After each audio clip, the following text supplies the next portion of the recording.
I'm going to open up this PowerPoint here, and I want to say hello to everybody. And as DJ said, this is block 9 of 12, our double reverse applique block in our MD Quilter 2 Block of the Month series. It was, as DJ said, created for you by Rita Gazard and presented by myself. I'm Mark Garretts. I'm a National Floriani educator. Now, as I always like to do before we get started into the software and the construction details, I like to show you a picture of what the finished block is going to look like. So as we go through the steps, you have some idea in your head of where we're headed with this. And you can see this is a, like we say, double reverse applique block. You can see that we've got our base fabric, that's the green of the center diamond there, and our normal 2 different colors of blue for the outside triangles. But in the center, we've got 2 different colors of fabric for our reverse applique, a yellow and a blue. And there's going to be holes cut in it so you could see the applique fabric below, which is why we call it a reverse applique. Some people might call this cut work, and it essentially would be cut work if you could see all the way through and there was a hole. But since this is a quilt top, you're going to see the base fabric underneath instead. So we're going to go ahead and close up this PowerPoint temporarily for now, and we'll come back to our software. And we'll get started with the software. So if you haven't done it already, you want to start up your software, and you want to go out to the upper left-hand corner here and click on the new page icon. And let's get our workspace set up so that we're all on the same page, both literally and figuratively. Go ahead and right-click on the upper ruler there. And just so you know, throughout this webinar, if I tell you to right-click, that means a right-click. If I just say left-click or click, that means a left-click. So you're going to right-click on the ruler. You want to make sure you're in inches mode. You want to make sure that Show Grid is checked. And for this exercise, Snap to Grid is checked. When you have all those checked, come back and click Grid Settings. And you want to set your horizontal and your vertical grid spacings both to 3 and your grid major to 1. When you've got those set, go ahead and click OK to lock that in. Now what you want to be able to see on your screen is you want to see the edges of all of these guidelines here, grid lines, and you want to be able to see the top of these squares and the bottom of these squares here, which I can't see in my normal 100% view. If you can see them, then that's fine, but I'm going to zoom out using this zoom control box here where we can select a percentage. So I'm going to click the down arrow and I'm going to zoom out to 75%. And you can see that now I can see the corners of these grid lines, which is what I need to be able to see. And you need to be able to see them too. So what we're going to do first is we're actually going to create some more guidelines so that when we put our artwork pieces down and start building this reverse applique flower, we have some guidelines for where to place things. So we're going to do that using our line tool, which is our artwork creation tool right here. Go ahead and click that, and you'll see that when you come back down into your design window, your cursor changes into a little crosshair. And what we're going to do is we're going to draw a line diagonally from this point to this point, and another one from this point to this point. Now, because we have Snap to Grid turned on, I don't have to get right on this intersection in order to get that point to go in the right place. I can get anywhere close to it, and it's going to snap right to here. That's what Snap to Grid does. So if I get off it a little bit here on purpose and click, you can see it snaps right to the proper location there. So go ahead and click there, come down here and click, and then you're going to right-click to tell it we're finished drawing that line. We're going to repeat the procedure, and this time we're going to go from this corner down to this corner. So back and click your line tool one more time. Click up here, down here, and right-click to finish. And you can see that we've now created these extra guidelines. Now, these are artwork lines. Normally, when we create artwork lines, we're going to draw a artwork line or shape, and then we will convert that into stitches with our one-click icons down here. But in this case, we're just going to leave them as artwork, again, as guidelines. we'll be deleting them later in this exercise. And even if we didn't, however, they wouldn't stitch because they're artwork. So that's a really cool technique for creating temporary areas or lines that you want to be able to align to by using your artwork tool. So what we're going to do is we're going to start out creating our flower by creating a circle right here in the center. Now in the past we would have had you do that with this tool right here, which is your Predefined Shapes tool. And if I click the little down arrow by it, you can see I have a circular ellipse tool here, and I could use that to create my circle down here. But we're actually going to show you a slightly different way of doing it this time, and that's with this folder right here, our pre-built-in custom shapes tool. So I'm going to click that, and it's going to open up a dialog box showing me all of my built-in shapes that come with the software. Now, it'd be nice if we had a perfect circle in here, but we don't. But we have something sort of close. We have this egg. So we're going to go ahead and click the egg, and it's going to bring it in and put it in the center of our design automatically for us. Now, again, this is not a circle. We need it to be a circle, and it's much bigger than we needed as well. So what we're going to do is we're going to come over to our Properties box over here, click our Transform tab, and we're going to change the width and height of this to make a perfect circle and the correct size. Before we type anything in here, you want to make sure that Maintain Aspect Ratio is unchecked. Now, normally we have this checked because when we make change to one, we want the change to appear proportionally in the other. This time, however, we're going to change them both independently, so we want this unchecked, and you want to be in inches mode. So we're going to change our width to 1 inch. We're going to change our height to 1 inch, and we're going to go ahead and click Apply, and you can see that's going to make a nice little 1-inch circle right in the center. Now what we need to do is we need to start adding the petals for our flower. To do that, we're once again going to use one of our built-in custom shapes. So come back up and click that, and we're going to scroll down till we find a shape called Drop. And it's actually right next to the egg. It looks like a water drop when it's all by itself, but we're actually going to change it into the petals of our flower. So go ahead and click it, and you can see when it comes in way too big for us. So we're once again going to transform it using the transform. You want to go ahead and make sure Maintain Aspect Ratios off and that you're in inches. We're going to change our width to 1.1 inches. We're going to change our height to 1.2 inches. Go ahead and click Apply. You can see that now that makes that a much better size. Now I want to zoom in because I'm going to position this petal in the proper place using our guidelines and our grid lines. So I'm going to again use my tool here to click the down arrow and zoom in. This time I'm going to select 200% so we can see where this is going to go. Now you can see that as I hover the mouse over various parts of this design, it changes into a hand. When you see that change, that means that if I click then and drag, I will be able to move the shape rather than reshaping it, which is what these handles on the edge would do. So the easiest way to do that is to get in the center, and it's going to change into that little hand icon. And when you click and drag, you can drag this shape. Now, I'm going to put the point of the drop right at the intersection of my vertical grid line and the circle, and I want the left edge of it to be snugged up against that diagonal line that we drew. So I'm going to put my point right there, and I'm going to keep coming down until I get my edge to be right on that grid line. So that's just about perfect right there. I'm going to let off the mouse, and it's going to put that in the proper position for me. So what we need to do now is we need to actually make a duplicate of this petal because we're going to make it go all the way around. So to do that, I'm going to come up to my copy icon right here, and I'm going to press it once.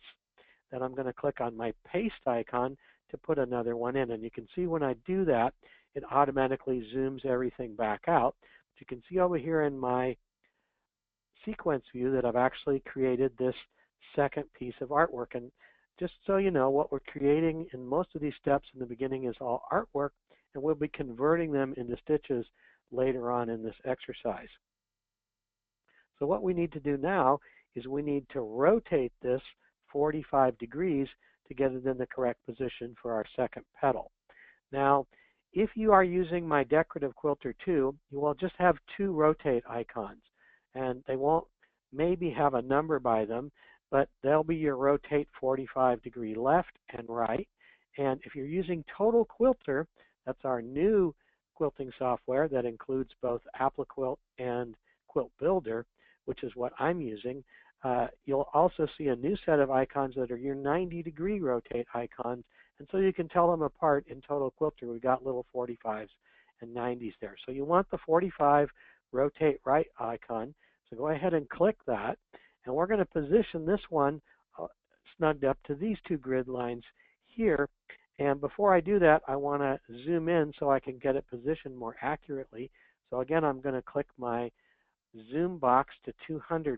I'm going to hover over so I have my little hand icon, and I am going to position it in the right place. Again, I'm going to get my point right on the intersection, and I'm going to just make sure that the edge is also right on my horizontal grid line there, and that looks just about right to me.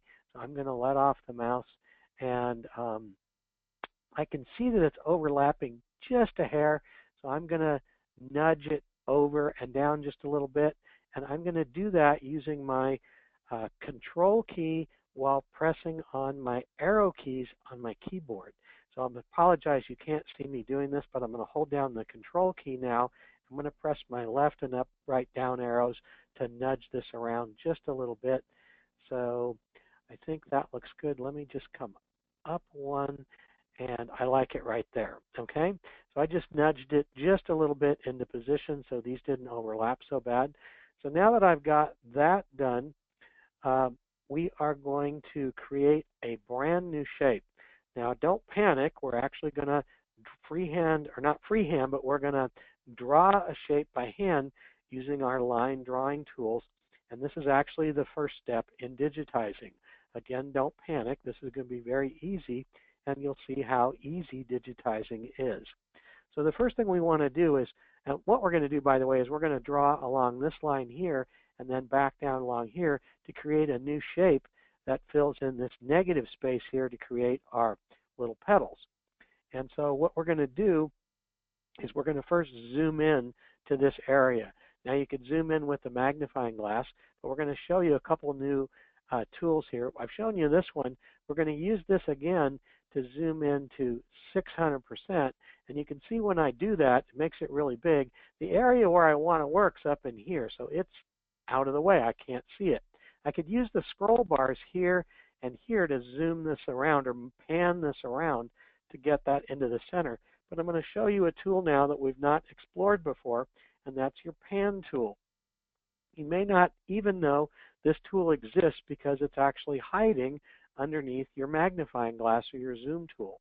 If you look below your magnifying glass, you'll see a little black arrow. We call that a flyout. If you click on it, this menu flies out, and you can see I've exposed another tool. This is the hand or pan tool, so go ahead and click on that.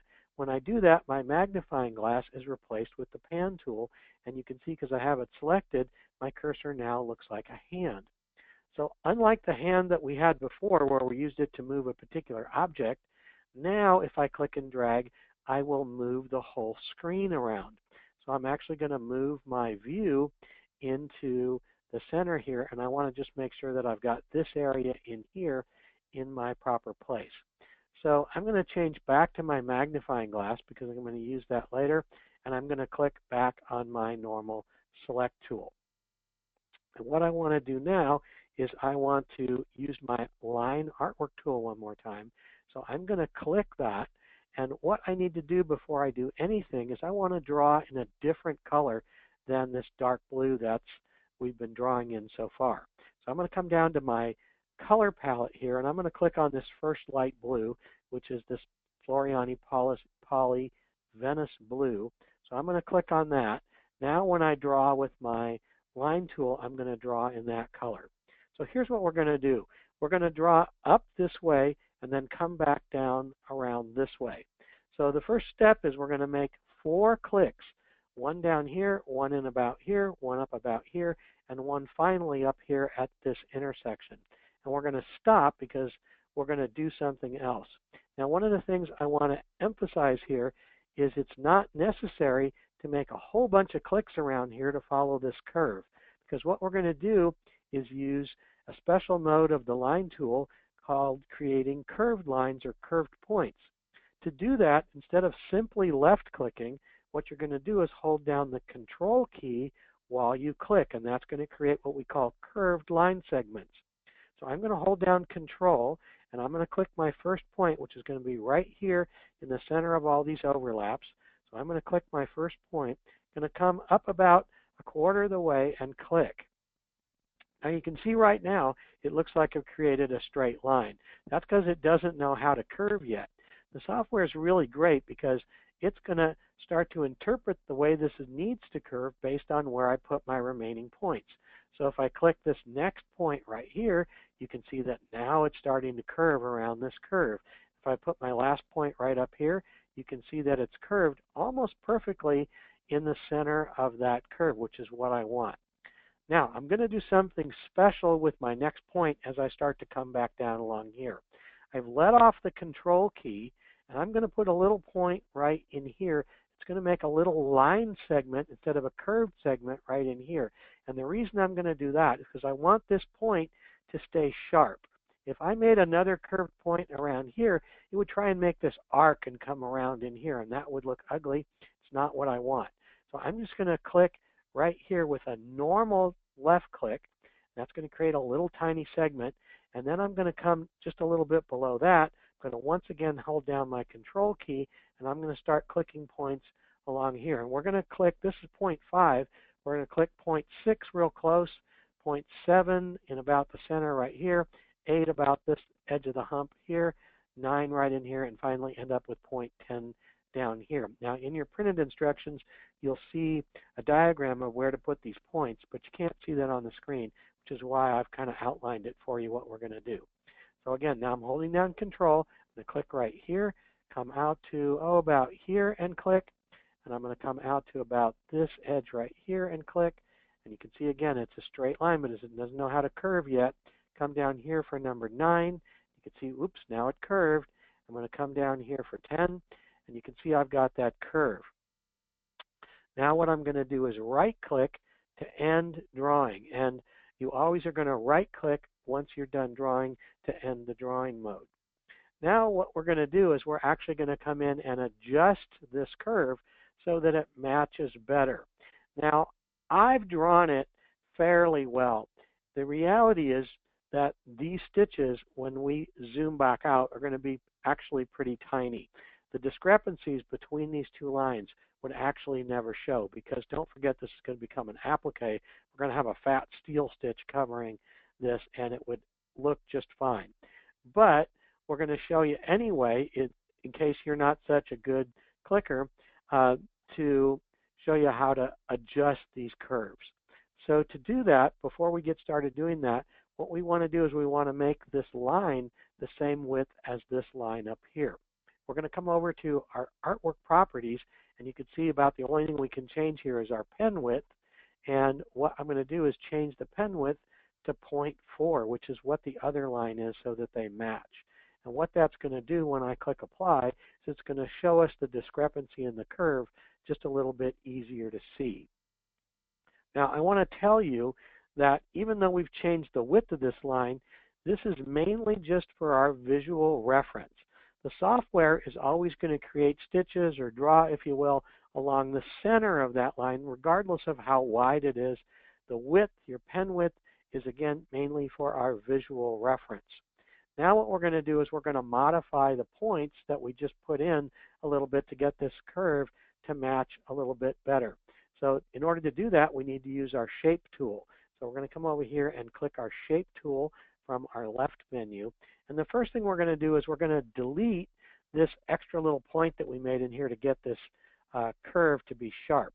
We don't need it anymore. Now you can see as I get close to a point, you can see how it turns a little blue dot on below my cursor. That tells me I'm close enough now that if I click, I'll affect that point. So what I'm going to do is come up here and point to this one. I'm going to click on it to select it, and I am actually just going to simply delete it. And I'm going to do that by pressing the delete key on my keyboard. So I'm just going to press the delete key, and that point's now gone. And what I'm going to do now is I am going to change the curves here to match a little bit better. And I can see that this line here, this looks pretty good. I'm not even going to bother with that one. This one could be bent a little bit more this way, and it might come out just a little bit more this way. So to do that, I'm just going to click on this point right here.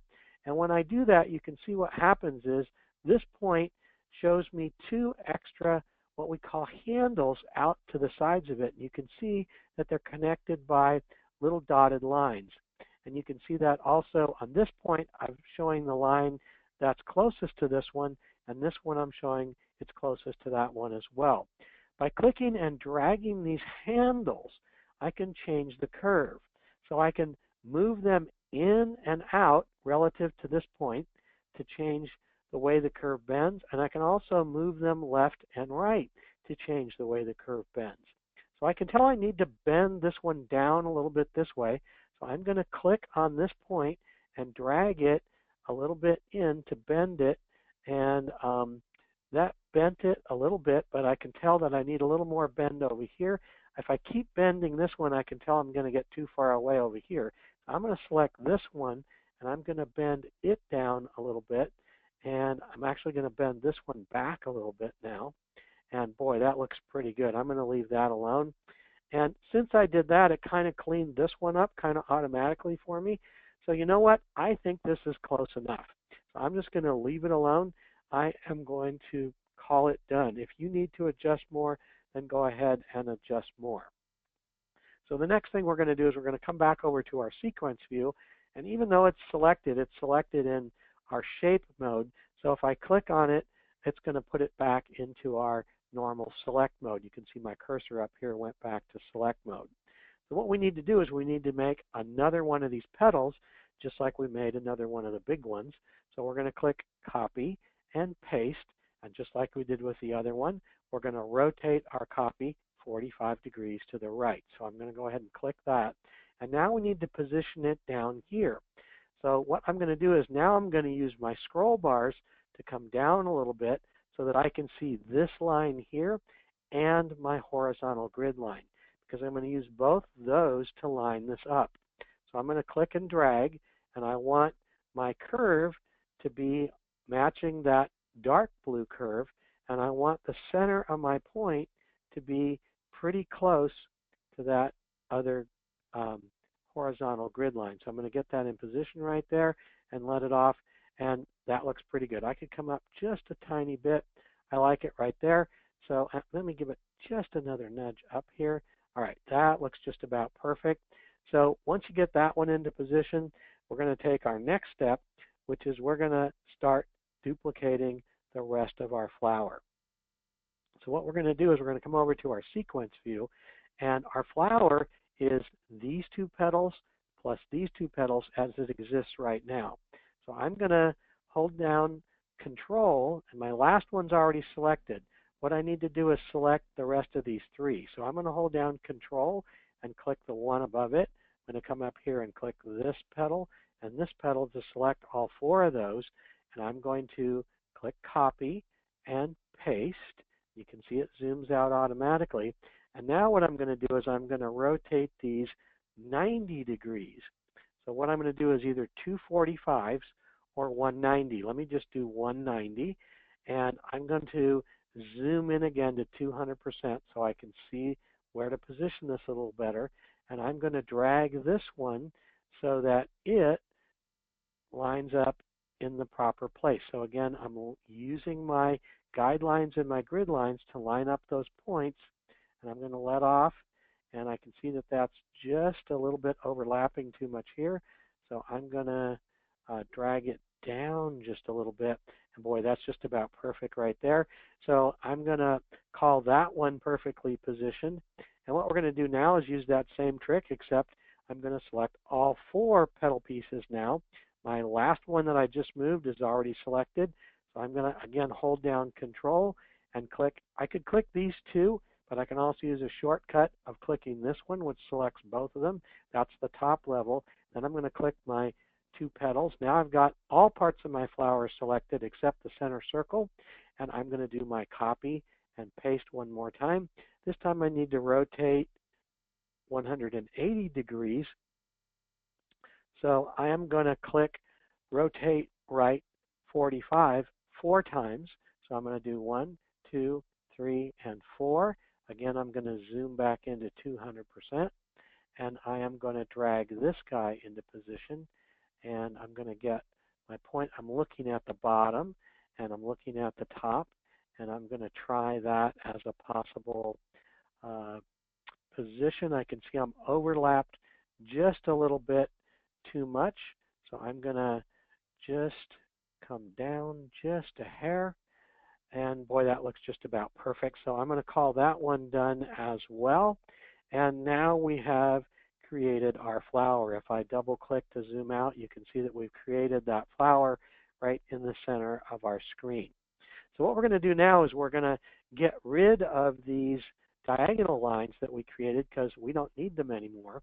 We're going to come over to our sequence view, scroll up to the top. We're going to select the first diagonal artwork line, hold down Control, and select the second one. And then we are going to either press the Delete key on our keyboard. Alternatively, you can come up here and click the cut icon. So I'll do that this time. When you do that, your circle ought to be automatically selected here. If it's not, go ahead and select it. And we need to assign this a different color to separate it out from our petals. So I'm going to come down and find a dark color here. I'm going to use this rocket blue in my palette of colors, and I'm going to click it, and you can see that that separates it out now as its own object because it's a separate color. And the next thing we need to do is we need to move all of our petals so that they stitch out together.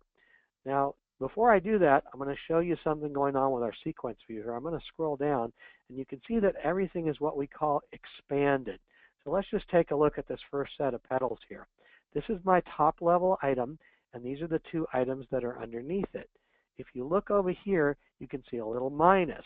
That tells me that this item is what we call expanded.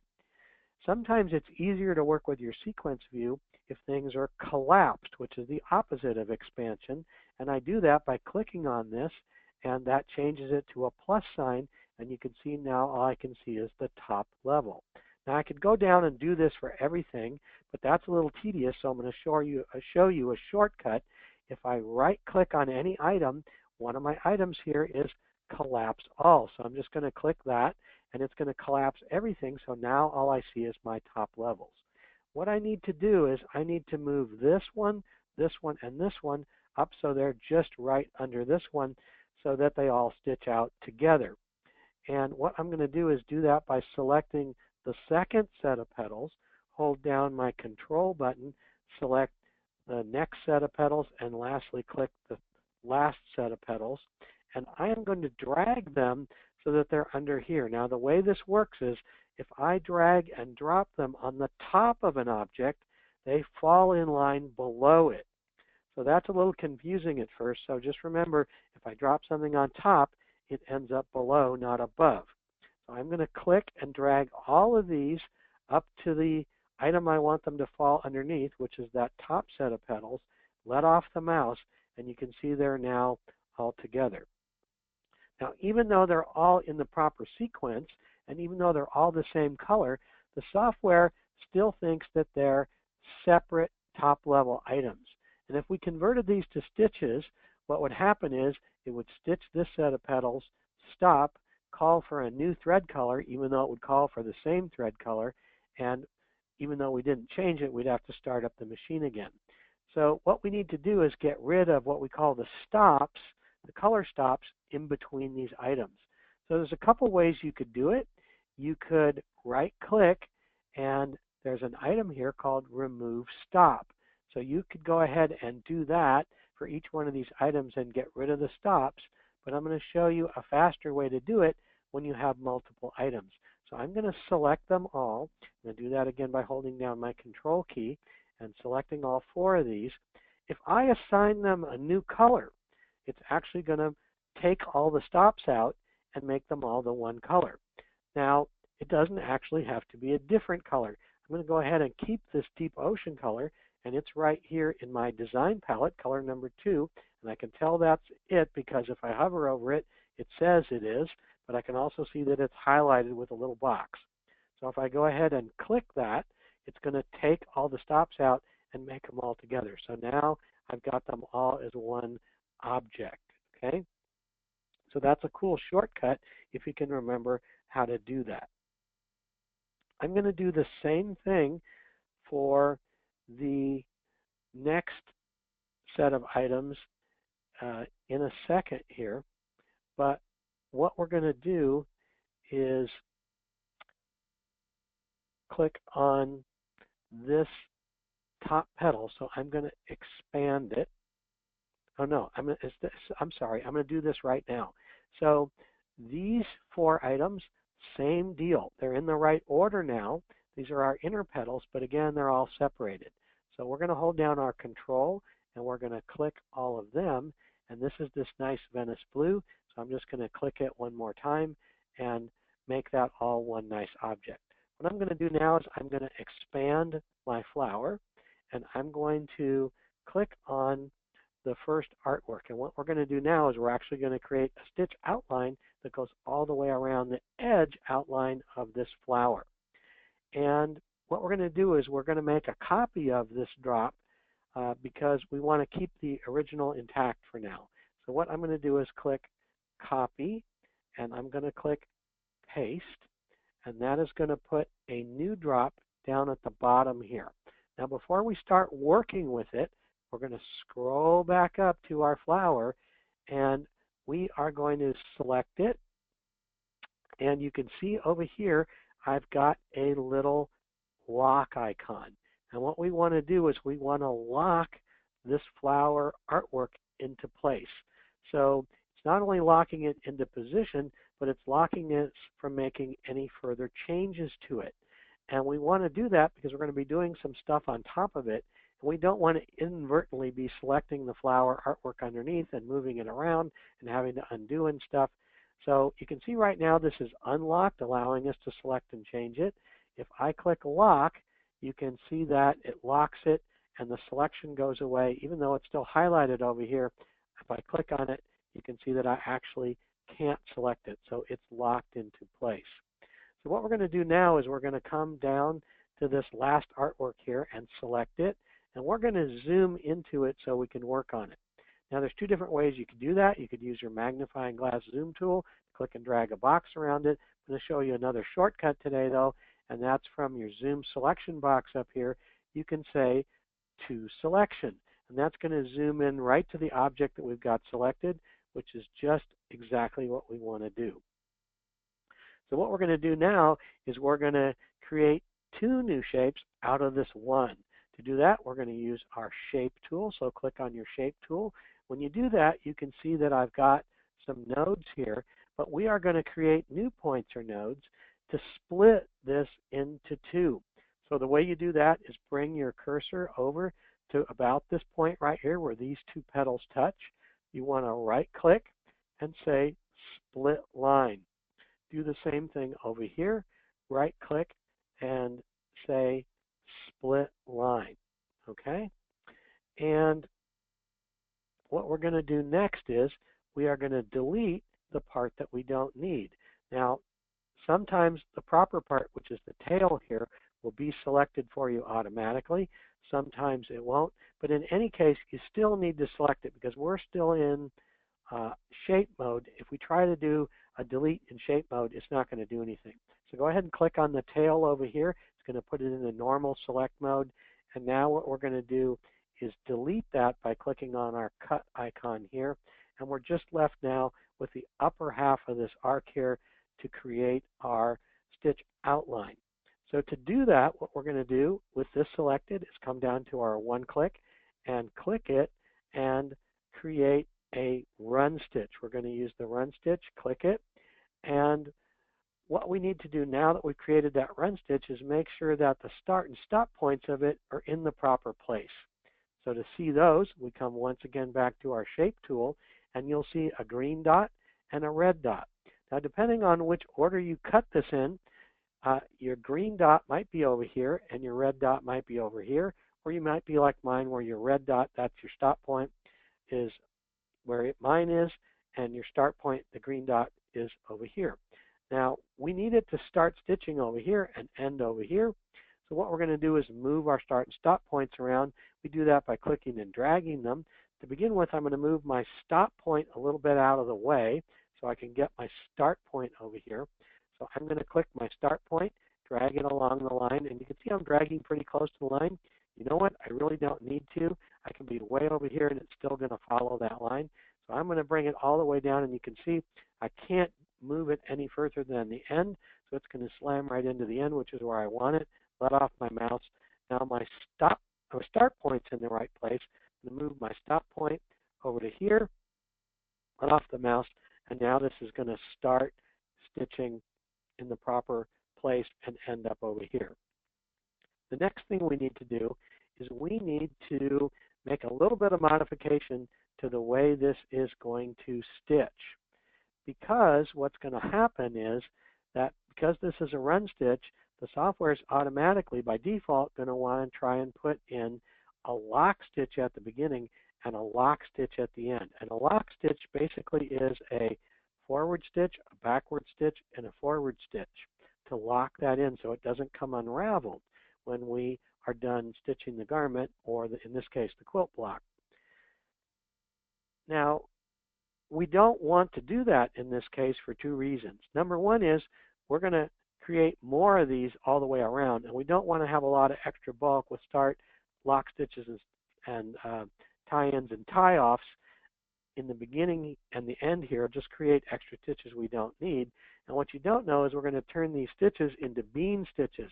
And a bean stitch is a forward, backwards, forwards, just like a lock stitch.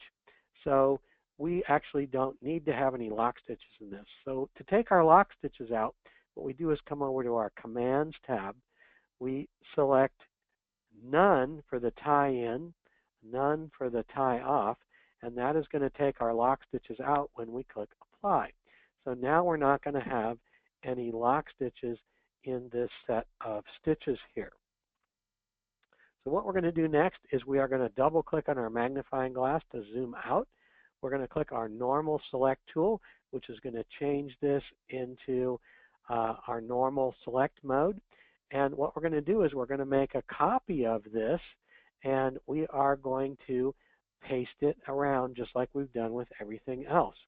So we're going to click copy and paste, and we are going to rotate this again 45 degrees.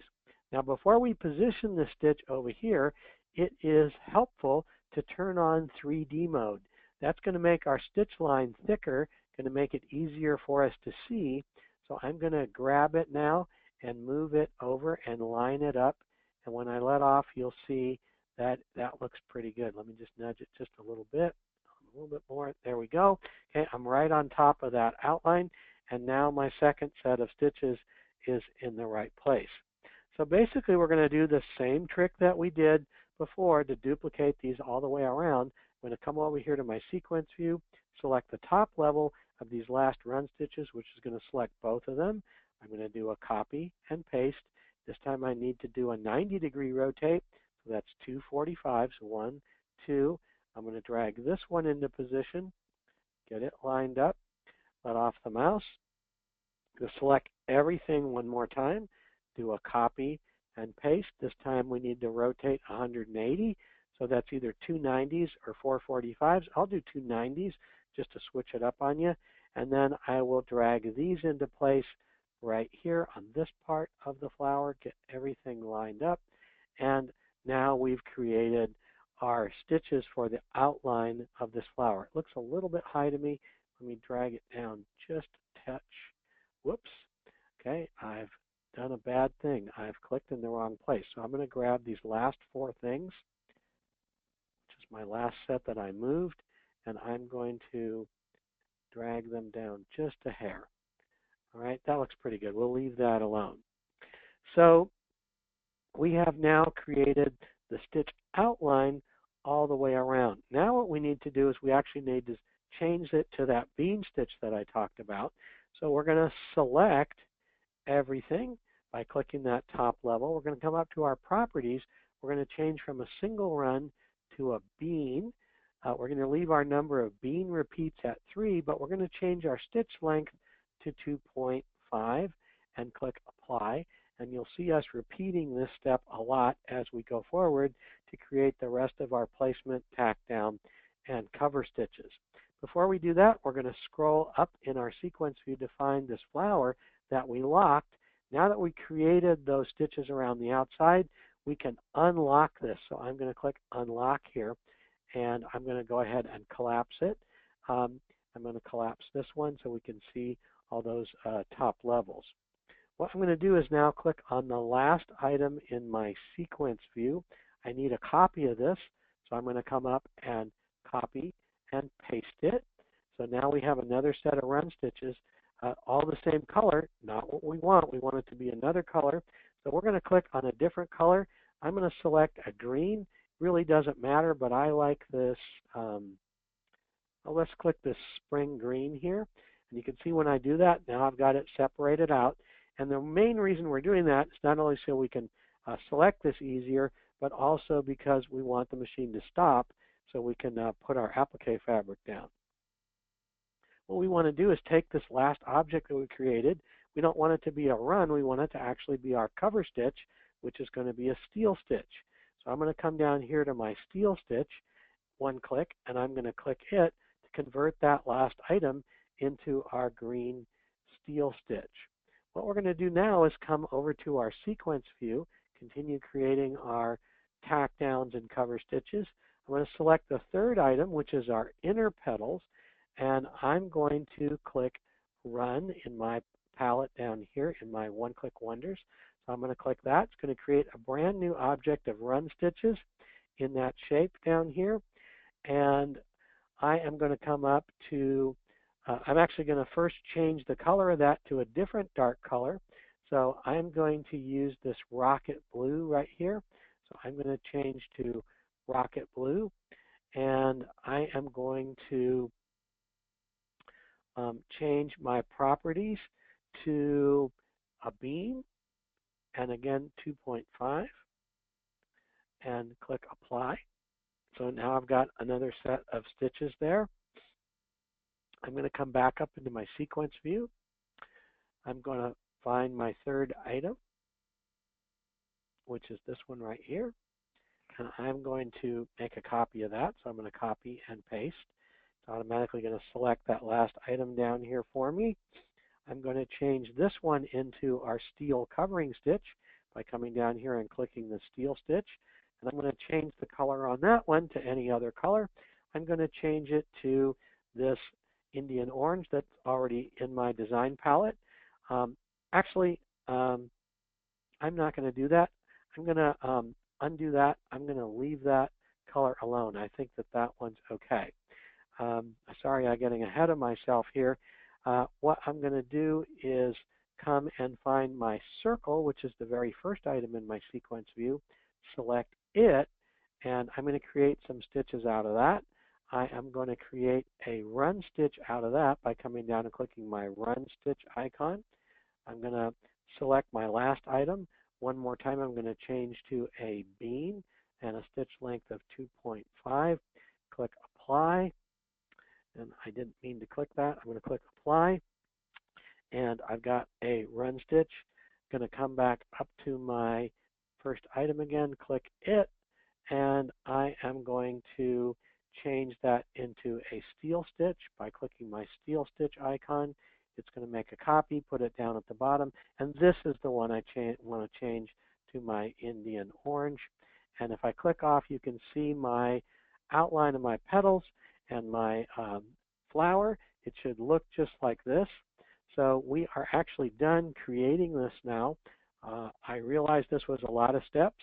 It's way more than we normally do, but you learned a lot of things along the way, and it really wasn't, any one of these steps really wasn't that hard, just a lot of steps to follow. So the next thing we need to do is we need to bring in our block design so that we can stitch this out all together. And we're going to do that by merging that design in with the one that we've just created. So come up here to File and click Merge Stitch File. And you're going to want to navigate to your November 2015 project folder, which was the first project in the series. So I'll show you where that is. I'll click my down arrow here, and it's in C, Floriani, Designs, MDQII Project, November 2015 folder. You want to choose the basic block for BOM. You want the WAF version of it. So go ahead and select it and click Open, and that will bring it in. Now you can see that it didn't put it in the right place. We need to center these guys up now. So to do that, we're going to use a neat shortcut. When we created this flower, it created it at 0, 0, which was in the center of our screen. So what we're going to do is select the block, and since we merged it, it all comes in grouped automatically, which is okay. We're going to come up to our alignment icon, click it.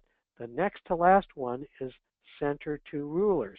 So I'm going to go ahead and click that, and you can see it automatically centered it up with our other piece.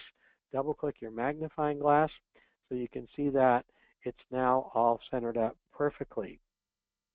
Now we just have a few more steps to do before we're ready to save this block. We need to reorganize our sequence view a little bit so that our placement lines out of our basic block stitch out before our applique. So what we're going to do first is scroll up to the very, very top of our block. These first 4 items, these are the artwork pieces that we were using to create our stitches. We don't actually need them anymore. So to make this a little easier, we're going to delete them. So go ahead and click on the first one. I'm going to hold down my Shift key, go down to the 4th one down and click it. That's a shortcut way of selecting everything in a line. So I'm going to select all of those, and I'm going to click the Delete key on my keyboard. So I'm going to press Delete on my keyboard, and that's going to delete those artwork items we don't need. I'm going to collapse everything again all in one go, just by the way we did it before. And the very next thing we need to do is we need to move some of the stitches so that they stitch in the right order. So these are these placement lines here for our batting and our first piece of fabric. So what I want to do is select the first square here right under my orange circle, hold down Control and select the one right underneath it. Now we want these to stitch out first, so I could click and drag them all the way up to the top, but I'm going to use another shortcut. I'm going to right click on them, and I am going to click the Move item, and I'm actually not going to click it. I'm just going to hover over it. When I do that, another menu shows up. I can select First and click on that, and that's going to move them automatically to the first position. The last thing we need to do is we just need to move one more item so it stitches out correctly. And what I need to happen is I need to have this item, the steel stitch for our inner petals, stitch out after this circle right here. So what I'm going to do is I'm going to click it and drag it down one on top of my circle, and I'm going to let off, and just like before, it's going to drop it right below. And so now your sequence view should look perfect, and all we need to do now is save this file. So to do that, we're going to come up and click our Save icon, and it's going to automatically probably come up to your November 2015 folder. You could save it in there, but a better place to save it would be in this month's folder, which is July. So I'm going to go up to July, I'm going to click it, and I'm going to find my July 2016 folder. And I've already got the WAF version of this saved here. We want to save it as double reverse applique block 9 of 12. And you could save it over the top of this one. We give you this one in the download just in case you don't want to go through all the stitches. But you know what? I'm going to save it as a new copy. So I'm going to call it, instead of the whole thing, I'm going to call it DRA block 9 of 12. You can call it anything you want. Whoops, I mistyped here. I don't want muff, I want of. There we go. It's automatically going to save it in the WAF format. You definitely want to do that. So we've now saved it in the WAF format. What I want to do now, so I need to save it in my stitch file format because WAFs won't stitch. So to do that, I'm going to click File, Save As, And now instead of WAF from my drop down, I'll just select this one here because that's what I want to load. And I'm going to, or you can do the one that you did, and you're going to select a machine stitch format from your menu. So I'm going to select this brother format and click Save. And now I've got my stitch file saved, and that ends the software section of this lesson. And we're going to go on now and finish up with our PowerPoint one more time. And we are going to show you how to go ahead and stitch this out. So I'm going to go ahead and open the PowerPoint. You have seen this screen and this one, so we're going to get right into it. The materials you're going to require for this month's block are some Floriani Quilted Soft Bamboo Cotton Blend batting or Floriani embroidery batting, your choice. You're going to need some Floriani Nylon No-Show Mesh Stabilizer. You're going to need embroidery and bobbin thread. You want to choose colors for that embroidery top thread that work well with your fabric choices. You're going to need some R&K Embroidery Perfection tape, which is the pink tape, and you're going to need to have a minimum 6-inch by 6-inch hoop size to complete this project. The next thing you want to do is get your fabric together. So here's the fabric details. You're going to need 4 5.5-inch squares of batting. For fabric A, you're going to need 4 4 3/8-inch squares for the center. Fabric B, you're going to need 4 4-inch squares cut in half diagonally for your corners. And you're going to do that again with a different fabric for fabric C, 4 4-inch squares cut in half diagonally for the opposite corners. For your applique fabric, you're going to need 2 different pieces of fabric, 2 different colors. You're going to need some large squares and some smaller squares. So you're going to need 4 4 3/8-inch squares for the large ones and 4 3 1/4-inch squares for the small ones. The quantities of fabrics I've just outlined, that makes a total of 4 blocks, which you're going to stitch out 4 to complete this section of the project. But for a complete project fabric list, you want to see the info guide that we included in the November 2015 project download. So before we embroider, it's important to note that some of the color changes in this design are there simply to make the machine stop so that we can do things to the block, like put different pieces of fabric down and fold them out of the way, put our applique fabric down, etc. For those particular steps, you can leave the same thread in, or you can change it as desired. But if you have a multi-needle machine, it's important to note that you'll want to use your machine controls to insert some reserve stop commands to make the machine stop between the colors. Otherwise, it's just going to go pick up the next color and continue to stitch on. You won't have a chance to do what you need to in the hoop. So just make sure you do that before you start stitching. First thing we want to do when we embroider is we want to load that double reverse applique block 9 of 12 design into your machine. You want to go ahead and hoop up a piece of nylon no-show mesh. Make sure it's nice and tight. Attach the hoop to the machine and stitch out the first color, which will be the placement line for your batting. Next, you want to place that batting with the square piece of batting in between those placement lines, get it lined up, and secure the corners with embroidery perfection tape. And then go ahead and stitch out the next color, which will be the placement lines for your applique fabric and fabric A. So both of those pieces are going to go down here. You'll see that in the next step. What you want to do first is you want to take your fabric A, not your applique fabric, but your fabric A, and snip off a small piece in the center. Easiest way to do that is to fold it into 4 diagonally, so point to point and then again point to point. And the center piece where the fold is, just snip a piece of that off and it'll make a nice little hole in the center for you. And then what you want to do is you line up fabric A and the large square of applique fabric together with the fabric A, that's your quilt fabric, on the top. So your quilt fabric wants to be on the top. You want to center both of those fabric within the lines that you just stitched, right sides up, and then secure the corners with embroidery perfection tape. Next, what you want to do is stitch out the next color, which will stitch out the tack down line.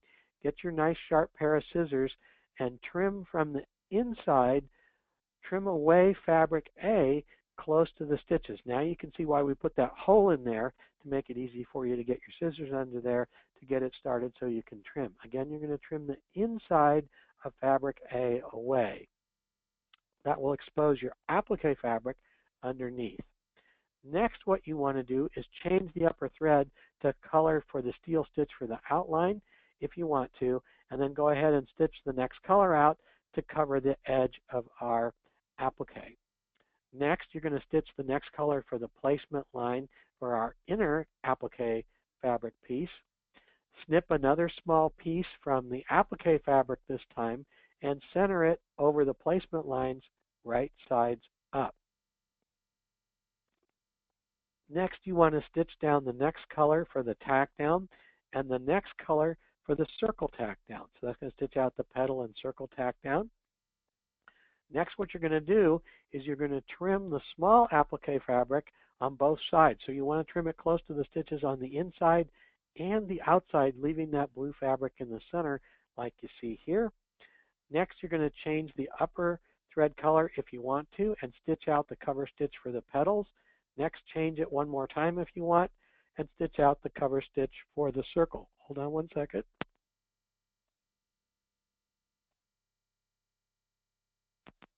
Sorry about that. I had to cough and I muted myself so you didn't hear my coughing.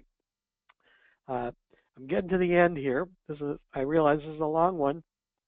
And what we're going to do next is we are going to, from this point, do all the rest of our steps, which is point, place, stitch, and flip, and press the corner triangles and the quilting and guide stitches as we've done on all the previous blocks. If you need to review those steps, go back to one of the prior lessons. They're identical. If you've been following along, you've been doing this all along, so we don't need to show you that again. Go ahead and remove the block from the hoop, trim the block to 6 inches square, and go ahead and repeat the entire sequence 3 more times to make a total of 4 blocks. So that completes this block. We want to thank everybody for attending. We hope you will use this video along with the print PDF instructions to recreate the project at home. We want you to come back next month for the next installment in the series. Now, next month, because of a scheduling conflict, I'll actually be out on the road doing an event when we normally do this webinar. I will be taping in advance, so on the day we release the project or close to it, you'll have a video to download instead of watching it live. But we'll be back live the next month. But we want to remind you not to forget to post your blocks and your progress on the Floriani Embroidery Facebook page, because if you do that, at the end of the 12 blocks, we are going to give out some prizes for whoever has the best looking block progress and the best looking finished quilt. So with that, I'm going to turn it back over to you, DJ, and you can talk. Thank you, Mark. You're there. Good job. I can figure out what to say.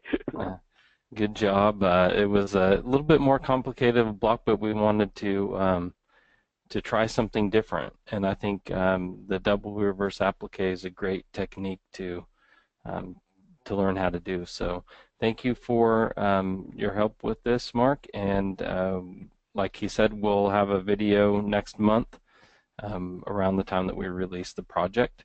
And we look forward to seeing you guys again in September. All right. So thank you, everybody, and we'll see you next time. Okay. Bye-bye, everybody.